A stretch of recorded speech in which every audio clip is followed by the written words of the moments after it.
yeah, it's like an old uncle. It's beautiful, and I, I I get sentimental about it, but it's yeah, it's what my I have finally distilled down to be grace. It's grace. Uh, Can't be. James Avery, can you give us one of your fondest memories of James Avery, and how did you take it when he passed away?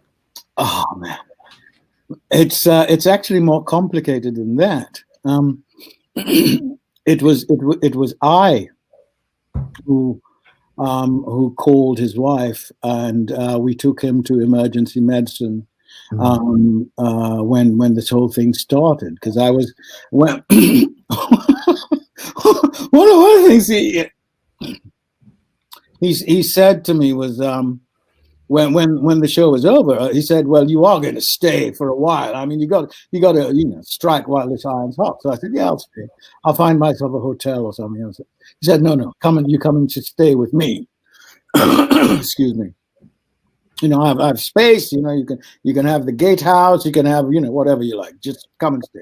Like I stayed with him from 2000 to yeah, good 10 years. Wow. And we got even closer. Um,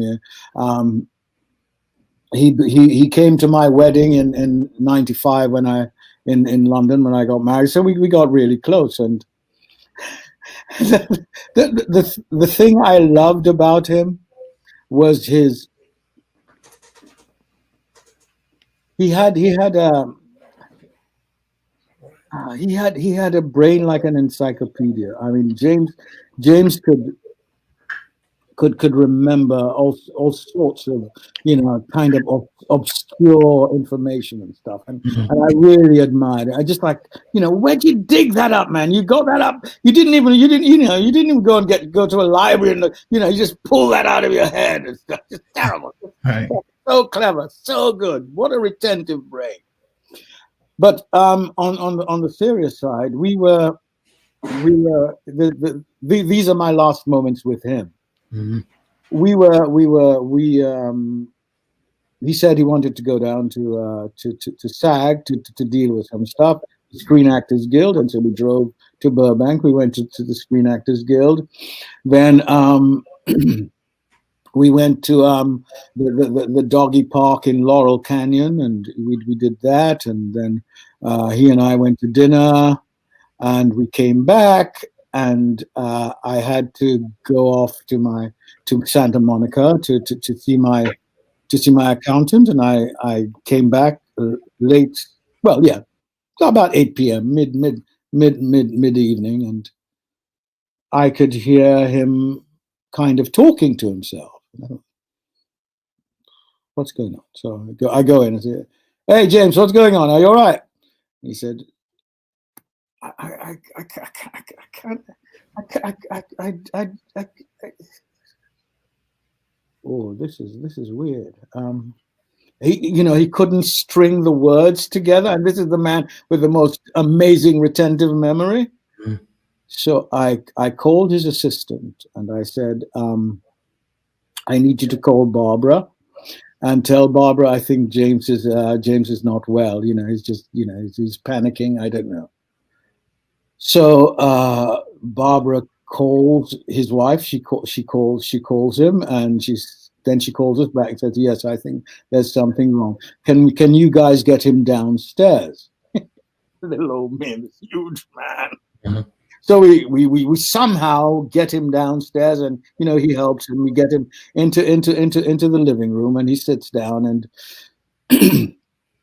and we wait for Barbara, and Barbara comes, and Barbara gets an ambulance, and we take him to Burbank Hospital. I mean, not Burbank. Sherman Oaks, maybe. No, God, it'll come to me in the valley. It's oh, Northridge. near Griffith Park. Oh, oh God. Anyway, the hospital's about 3 miles away. Anyway, so we take him there.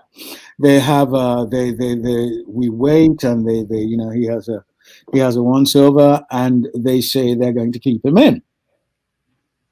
So we stay. Then the doctor says, "Go home, come back tomorrow." But Barbara said, "Can I?" She'd like to stay. So they said, "Well, you can stay for a couple of hours, and then you have to go." So we go. Next morning, we're told everything is fine, and so I go to visit him. And he's sitting up in bed, and he said, get my assistant to bring my dogs to me, will you? And can you get me a McDonald's Big Mac? And no, James, you can't have a Big Mac. Sorry, I can't do that. I can't do that. So we bring the dogs, and one of the dogs just didn't want to have anything to do with him. So it actually ran away when the dog saw him. But anyway, that now with hindsight that looks meaningful. Then it was just foolish and silly animal. So we do this. Now this is what?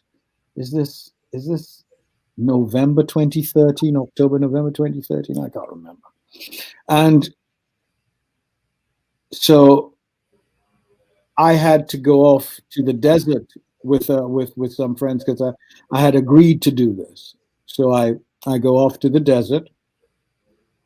He stays in hospital, and he's fine. I come back from the desert a week later. I think it's about the 14th, 20th of November. And I go to see him. Everything's fine. He's really improving and stuff. And I said, well, I have to go to London, and I'll see you in January. Great. We say ta-ta, and everything's fine. And I come to London. We have Christmas. Everything's fine. And it was the night of the 31st of December. We get a call from Barbara saying that he passed away. And it was just, how do when you have a pen in your hand, sort of like this, and it drops and you just miss it. It's like that. It's like it's inexplicable. I just can't explain it. But that's the closest image I have. It was right there, and I just couldn't catch it in time. What was the cause of death? If you don't mind me asking, I don't think I ever heard. The cause of death was old age, exhaustion, diabetes. Yeah, and he what's the stuff with when you have to have the stuff on your kidneys? What's it called? Dialysis. Yeah. Oh, okay. Well, shout out to Atlantic City, James Avery. He wasn't from Atlantic City, but he was born and raised out here. Oh, he was. I went to his home, and we spent time with his mom. We were really close friends, And I guess I know where he lived in Atlantic City, where he grew up, and everything. Oh, yeah. We're a mile down the road from it. Yeah. Oh, really? Wow. Yep. Wow.